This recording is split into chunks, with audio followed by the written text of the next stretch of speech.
Welcome all of you, my YouTube channel. This video I am going to talking about rabies. First of all, if you are not yet subscribed my channel, please subscribe it. If you have any questions, please leave a comment. Rabies is a viral disease that affects the central nervous system, primarily transmitted through the bite of an infected animal. It's caused by the rabies virus, a member of the lyssavirus genus. Once symptoms appear, rabies is almost always fatal, making it one of the most deadly diseases known to humans. The virus typically travels from the site of the bite to the brain, leading to inflammation, severe neurological symptoms, and ultimately death.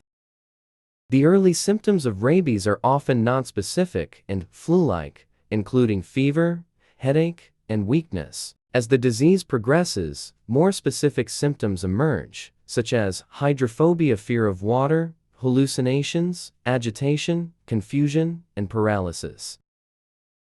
This progression usually occurs over the course of days to weeks, but it can vary depending on factors such as the location of the bite and the strain of the virus. Rabies is primarily a zoonotic disease, meaning it can be transmitted from animals to humans. Dogs are the most common source of rabies transmission to humans in many parts of the world, but rabies can also be transmitted by other mammals, such as bats, raccoons, foxes, and skunks.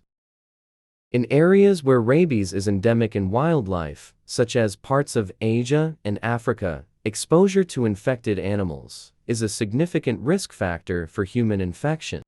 Preventing rabies relies on a combination of vaccination, post-exposure prophylaxis (PEP), and public health measures. Vaccinating domestic animals, such as dogs and cats, helps prevent the spread of rabies to humans.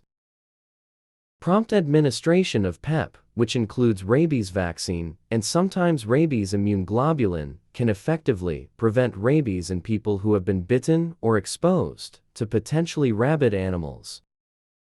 Despite advances in prevention and control, rabies remains a major public health concern in many parts of the world, particularly in regions with limited access to healthcare and veterinary services. Efforts to control rabies focus on vaccinating animals, raising awareness about the disease, and ensuring access to timely and appropriate medical care for those at risk of exposure.